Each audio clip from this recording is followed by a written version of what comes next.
Radio Publique Africaine.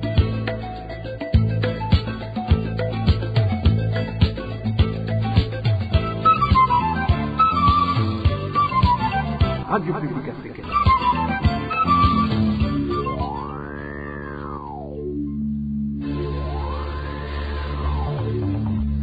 C'est le moment de suivre le journal parlé en français. À la présentation, Onésime Douchimakité. Ravi de vous retrouver, mesdames et messieurs, à ce rendez-vous d'information de ce vendredi 11 août 2023, dont voici le sommaire.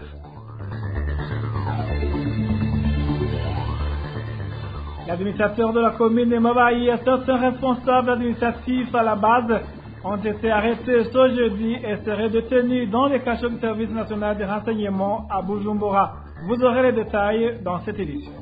Une trentaine de jeunes gens a été arrêtés dans l'avant-midi de ce vendredi au centre-ville de Bujumbura lors d'une rafle qui a été opérée par la police. Déception chez certains étudiants de l'université du Burundi qui s'attendaient à percevoir les prêts bourses à partir de ce vendredi. Il n'y avait aucun sou sur leur compte. Voilà pour le sommaire. Je vous le disais en titre, l'administrateur de la commune de Mabaï et certains responsables administratifs à la base ont été arrêtés ce jeudi et seraient détenus dans les cachots du service national de renseignement à Bujumbura. Les informations en provenance de cette commune indiquent que ces trois autorités administratives seraient soupçonnées de coopérer avec les rebelles rwandais Interahamwe basés dans la réserve naturelle de la Kibira. Reportage signé Emmanuel Nyungeko. Les informations en rapport avec l'arrestation de Nicodème Ndahabonyimana, administrateur de la commune de Mabaï, ont commencé à circuler depuis l'après-midi de ce jeudi. Les informations fournies par certains habitants de cette commune indiquent que ce responsable communal à Mabaï a été interpellé au moment où il devait participer à une réunion tenue dans cette même commune pour échanger sur le maintien ou la suppression des quotas ethniques dans les institutions de l'État. Cette réunion qui a vu la participation de certains citoyens des communes de Buganda, Mabaï et Mugina était dirigée par le gouverneur de la province de Cibitoke, Kareme Bizoza, accompagné par le deuxième vice-président du Sénat, à la personne de Fabrice Nkurunziza. Nos sources dans cette commune de Mabaï parlent également de l'arrestation du chef de la zone Mabaï, nommé Mazahari, ainsi que le prénommé Zakari, le chef de la colline Gitukura. Un des habitants qui ont participé à ces échanges indique que les trois autorités administratives ont été embarquées à bord d'un véhicule de la police en charge de la protection des institutions API où ils seraient détenus dans les cachots du bureau du service de renseignement à mairie de Bujumbura. Au cours de cette activité d'hier, la chaise de l'administrateur de Mabaï a été retirée. Il a été ensuite conduit par un véhicule de l'API. Il était sous mes notes et ce véhicule aurait pris la direction de Bujumbura. Il a été accusé de collaborer avec les Interahamwe. Il se pourrait qu'il y ait un malentendu. On continue même à arrêter d'autres gens. L'arrestation de ces trois administratifs intervient après que dans la nuit du 9 août 2023, Isidore Nyongabo Di Maïcha, chef des Imbonerakure dans la même commune de Mabaï, ait été assassiné, fusillé par des inconnus. La semaine dernière, dans la nuit du 3 août, des affrontements ont eu lieu entre les rebelles Interahamwe et des éléments de l'armée burundaise. Comme bilan, 3 Interahamwe tués, 1 blessé et 4 fusils saisis. Côté burundais, 2 militaires sont morts et 3 autres blessés. Merci à toi, Emmanuel Nyungeko. Arrestation le matin de ce vendredi d'une trentaine de jeunes gens à mairie de Bujumbura. C'était lors d'une rafle organisée par la police.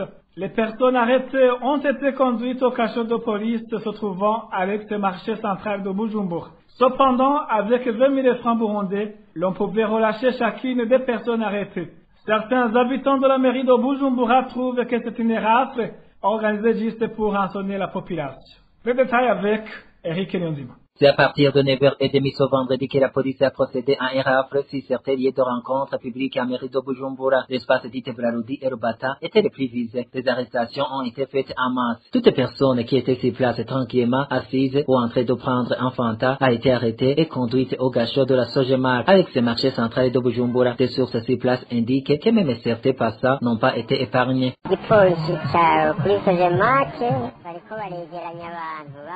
La police en poste à la Sogemark est en train de procéder aux arrestations. Les gens sont arrêtés à l'endroit appelé kiosque Brarudi et puis sont acheminés au cachot de la Sogemark pour y être incarcérés. Ils doivent verser une amende de 20 000 francs burundais.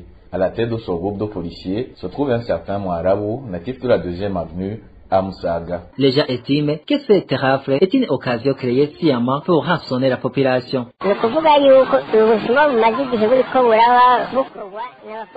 C'est-à-dire que c'est un vol qui se fait depuis des jours, les auteurs étant des policiers affectés à la Sogemac, le plus actif étant un chauffeur du nom de Mouarabou. Nous demanderions aux responsables de la police en mairie de Bujumbura de couper court avec ce phénomène. On te trouve en train de boire une limonade au kiosque et automatiquement on t'arrête uniquement pour que tu puisses payer les 20 000 francs comme amende. Il faut que le commandant de poste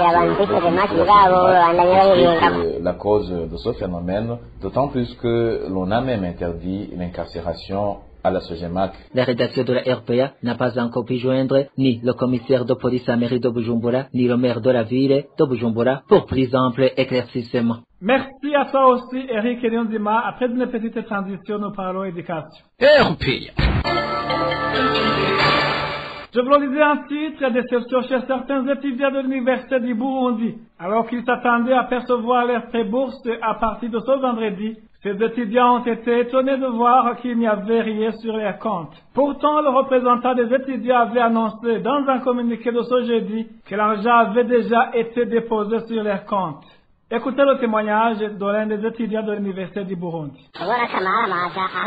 C'est honteux de voir le représentant des étudiants oser annoncer que les étudiants peuvent aller voir sur les comptes, mais qu'ils attendent toute la journée sans qu'il ne soit déposé aucun sou sur les comptes. C'est vraiment un problème. C'était avait déjà contracté des dettes loyales qu'ils allaient rembourser aussitôt après le retrait. Mais voilà, il n'y a rien sur les comptes. On se demande comment le représentant des étudiants a fait ça. Ne serait-il pas en contact avec les responsables de la BCB pour résoudre le problème?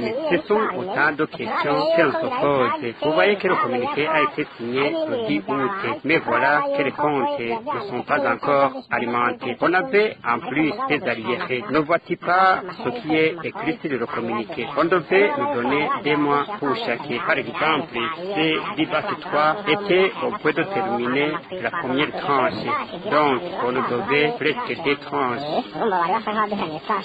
Selon le communiqué de la représentation générale des étudiants de l'Université du Burundi, les étudiants dont les comptes devraient être alimentés sont ceux du bac 2 qui devraient avoir 2 mois, ceux du bac 3 2 mois également, ceux du baccalauréat 4 2 mois aussi, mais également ceux de la médecine 5 sortants qui devraient avoir également la bourse de 2 mois. Ce communiqué demandait aux autres qui ne figurent pas sur la liste d'attendre en toute tranquillité. De Bujumbura cap sur Lumongue pour parler de la population de cette province qui se lamente suite au manque du matériel de la Régie des eaux dont elle a besoin pour avoir accès au courant électrique. Cette population indique qu'elle ne cesse de payer pour son matériel afin d'être approvisionnée, mais rien ne se réalise, ce qui fait qu'elle doit payer doublement son matériel en s'approvisionnant au marché noir. Le point avec Eric Eliondima.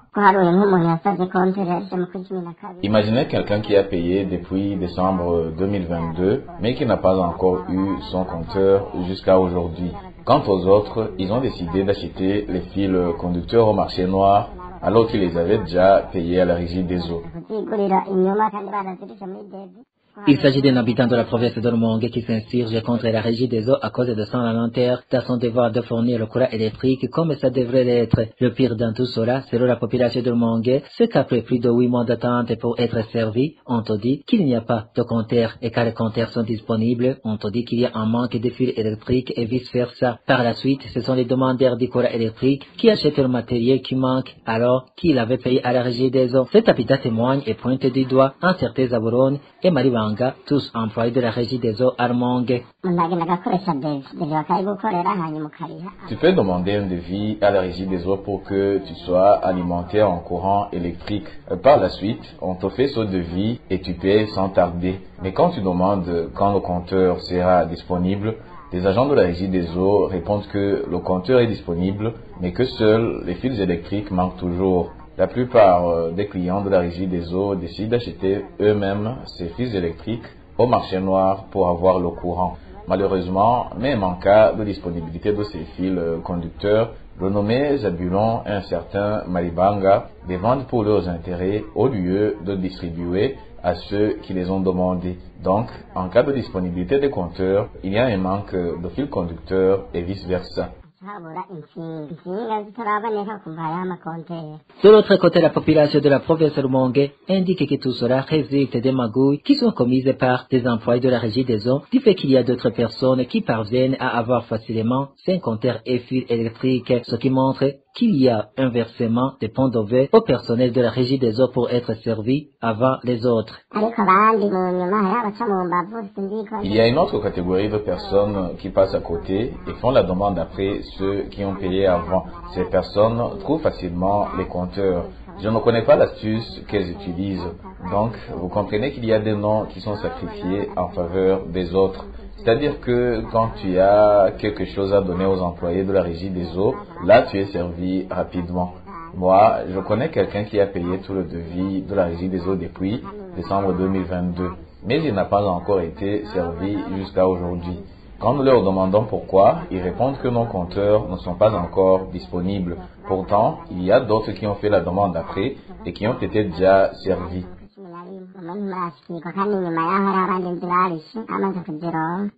La rédaction de la RPA n'a pas encore pu joindre les responsables de la régie des eaux de la province de Rumongue pour de plus amples éclaircissements. Merci à toi aussi, Eric Bionzima. Le carburant de type essence est disponible depuis le début de cette semaine au nord du pays. La population se félicite aussi que les prix officiels de transport sont aujourd'hui respectés. Le détail avec Elvis Nyomongere. Au chef-lieu de la province Ngozi, des stations-service dossel situées dans la localité de Tegujamivo et celles appartenant à un commerçant d'Inodo Califani situé au quartier Rouillé, le carburant de type essence y est disponible. Même la station Engeni d'Inomel Sezerana, le carburant y était disponible ce jeudi. Les habitants du chef-lieu de la province Ngozi indiquent que même les prix officiels de transport sont respectés. Par exemple, pour le trajet Ngozi-Bujumbura, le ticket est de 11 000 francs, le prix fixé par le gouvernement. Même situation au chef-lieu de la province Muyinga, le carburant de type essence est disponible dans certaines stations. Aussi, les prix de transport sont respectés, sauf pour les véhicules communément appelés Kagongo, où les clients et les chauffeurs négocient sur le prix. Les habitants de ces 4 provinces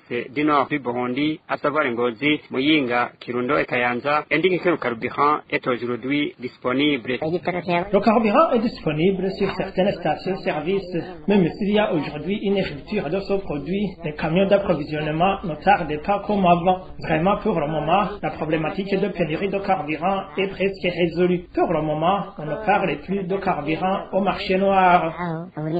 Dans les provinces du sud du pays, notamment Rumongue et Makamba, les produits pétroliers y sont aussi disponibles. Les habitants de ces provinces indiquent également que les prix de transport sont aussi respectés. Merci à toi aussi, Elvis Nyomongere. Certains agents des sociétés de gardiennage indiquent qu'ils peinent à mener leur vie quotidienne. Se basant sur leur salaire qu'ils qualifient de maigre, ces agents affirment que vivre et faire vivre leur famille, pour certains, constitue un lourd fardeau, surtout que les prix des produits de première nécessité ne cessent de grimper sur le marché. Le point avec Eroge Diveremèche. Une somme comprise entre 50 000 et 60 000 francs burundais, tel est le salaire que touchent mensuellement la majorité des agents des sociétés de gardiennage, indiquent certains d'entre eux. Ces derniers ajoutent que ce salaire est difficile à gérer durant tout un mois. L'augmentation des prix sur le marché vient durcir la situation, selon cet agent qui s'indigne aussi du fait que leurs patrons ne veulent jamais entendre une augmentation de leur salaire. Un agent qui est en fonction touche 50 000 francs par mois dans la plupart des sociétés de gardiennage. Il est difficile de trouver même de quoi manger durant tout un mois. Une assiette qu'on pouvait acheter à 1000 francs est vendue actuellement à 2000 francs. Autre chose, il arrive que certains travaillent loin de leur domicile et ont besoin de moyens de déplacement, ce qui devient quasi impossible avec le salaire de se payer en déplacement. Ce qui est attristant, c'est que les chefs d'entreprise augmentent les prix aux clients compte tenu de la dévaluation de la monnaie, mais nous, on ne reçoit aucune augmentation du salaire. Pire encore, indiquent toujours les mêmes agents, il arrive des fois que ces salaires ne viennent pas à temps. Ceux qui ont des familles qui doivent faire vivre quotidiennement se retrouvent ainsi dans une situation intenable. Imaginez-vous s'il y a une famille composée d'une femme et 2 enfants. Il est franchement impossible de la faire vivre avec nos salaires. À part que nous éprouvons des difficultés de trouver la ration, il nous est aussi difficile de faire soigner un enfant qui tombe malade ou satisfaire d'autres besoins. Le comble de malheur, c'est que même ce maigre salaire ne vient pas toujours à temps, ce qui nous plonge dans des dettes interminables et difficiles à s'acquitter. En principe, s'il y a un retard, il devrait être limité autour des dates comme le 5, le 7 ou peut-être le 10 de chaque mois. Mais nous sommes souvent rémunérés vers le 20. Vous saurez que, selon les estimations de certains responsables syndicaux dans ce secteur, ces agents sont composés de plus de 80% de jeunes auxquels s'ajoutent des retraités ayant quitté les corps de défense et de sécurité. Dernière nouvelle de cette édition, le 12 août de chaque année, le monde célèbre la journée internationale dédiée à la jeunesse. Une journée qui a été célébrée ce vendredi par la communauté des réfugiés burundais de Kampala en Ouganda sous le thème « La capacité vigoureuse de la jeunesse dans un monde constant ». Damien Yavenda, représentant des réfugiés de Kampala, indique que cette journée a été une occasion pour encourager la jeunesse à travailler ensemble et c'était aussi une occasion pour se rappeler des jeunes burundais qui ont été tués dans différents camps de réfugiés de la sous-région. Nous avons célébré cette journée sur le thème, j'ouvre les guillemets, la capacité vigoureuse de la jeunesse dans un monde constant, je ferme les guillemets. Étaient présents dans cette célébration beaucoup de personnes, les jeunes et les adultes, ainsi que plusieurs organisations de défense des réfugiés pour nous aider à célébrer la journée. Nous avions 2 messages. Le premier visait à encourager la jeunesse à travailler ensemble dans l'unité et de se lever comme un seul homme pour faire face à tous les malheurs qu'ils traversent dans les tueries, le fait de se sentir écarté et la mauvaise politique du gouvernement burundais qui ne permet pas aux réfugiés de se rapatrier. Le second message consistait à nous rappeler des autres jeunes burundais qui ont été tués dans différents camps de réfugiés. On peut citer entre autres ceux qui ont perdu la vie ici en Ouganda, mais que les enquêtes n'ont rien donné, ceux qui ont été tués à Kamanyola dans des circonstances obscures et ceux des camps des réfugiés de la Tanzanie qui sont toujours maltraités et des fois tués par les services du gouvernement tanzanien en collaboration avec le gouvernement burundais.